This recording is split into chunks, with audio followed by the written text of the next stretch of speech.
my ex-husband, or as I sometimes like to think of him, my baby daddy, is the visionary Elon Musk of Tesla and SpaceX. I met him when I was 18, he was 19. We were at college. He would call me up. He always had classical music playing in the background. And he would ask me out, and I would say no. And he would call me up again, and he would ask me out, and I would say no. And it went on like this until we ended up living together in an apartment in the Bay Area, which we shared with 3 roommates and a miniature dachshund who was not house-trained. And by the time we divorced, we were living in a house in Bel Air with no roommates and a miniature dachshund who still was not house-trained. So it's a really funny Simpsons episode. Elon has this meaningful relationship with Homer. It's very romantic. And at one point, the Smithers character says to another character that somebody like Elon must have a darkness in his soul. And as a dark fantasy writer who's had novels published by major publishers and stories and anthologies and has a blog, this line leaped out at me because I actually think a lot about creativity and darkness and the larger-than-life nature of these people that we call visionaries and geniuses, or as my son likes to say, genii. And darkness does not have to mean evil. You know, it can refer to anything that has not yet been brought out into the light, that lives in the space beyond boundaries, beyond our comfort zone, where a lot of us do not want to go. The writer Lucy H. Pierce has a quote that I like a lot. She says, "As creatives, our job is to uncover what lies in the darkness and give it new life, new identity." And I realize that artists and entrepreneurs are a lot alike, and that they are both obsessed with creating something out of nothing, with pulling value from the dark. So when I was preparing this talk, I said to Elon, so do you have any advice that I could maybe give to bright young things in the audience who might want to grow up to be you one day? And he did say something which I'll get to at the end, but he also said, I don't know if they would still want that if they really knew what it's like to be me. And it made me think that before we call these people visionaries, before they have that kind of success, we have other words for them. We call them, geek, or outsider, socially awkward, weird, a little different, odd one out. I'd been friends with one person for 10 years before he told me that when he was a kid, he hated going to school because the other kids liked to follow him home and they would throw soda cans at his head.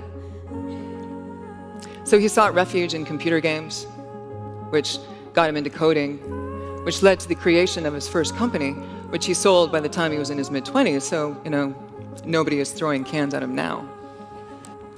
During my years with Elon, I became familiar with a distinct and deeply tribal mentality known as engineers. And once when my dad came to visit, I was taking him to see Elon at Elon's first company, Zip2. And we were crossing through the office park, and we saw these lanky dudes in jeans and t-shirts, and they were racing these remote-controlled contraptions around the parking lot and banging them into cars. And my dad said to me, "Oh, are these the children of the engineers?" And I said, "No, Dad, these are the engineers."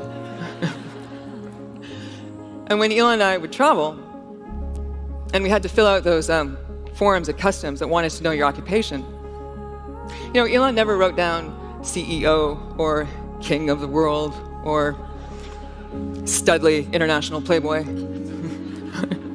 He wrote engineer. And he wore jeans and t-shirts to work.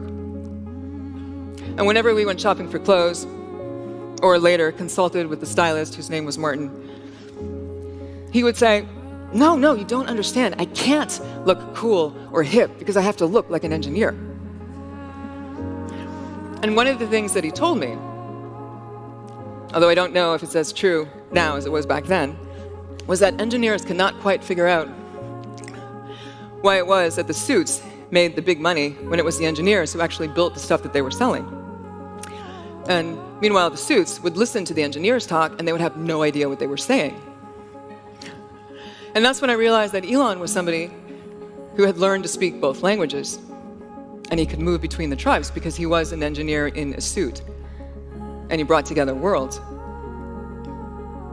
And this is what an engineer does. I mean, this is what a visionary does. They not only create something new, but they become the living embodiment of it. They don't just tell us a new story, they are that story. And soon they don't even have to open up their mouths, they just walk into the room. I recently read a profile on Elon, and he's quoted as saying something to a friend, and this happened during the time we were still married together. And he said something to this friend that he never said to me. And he was saying that he was prepared to sacrifice everything, his entire fortune, to get a rocket into orbit. And he said, I don't care if Justine and the kids and I end up living in Justine's parents' basement. I'm going to make this happen. And so I read this, and I kind of wanted to go back in time and go up to him and take him by the shoulders and look him very seriously in the eyes and say, have you seen my parents' basement? So I'd like to wrap up by getting to Elon's advice, which is to always go beyond memorizing formulas, passing tests, to always go deep into the underlying principles of a subject, to track any problem down to the root cause buried in the dirt in the dark. And I would add to that and say, be brave enough, be bold enough, and be insane enough to see things more completely, more vividly, more fully than everybody else around you. And refuse to look away from what you see and what you know, even if people want to burn you at the stake.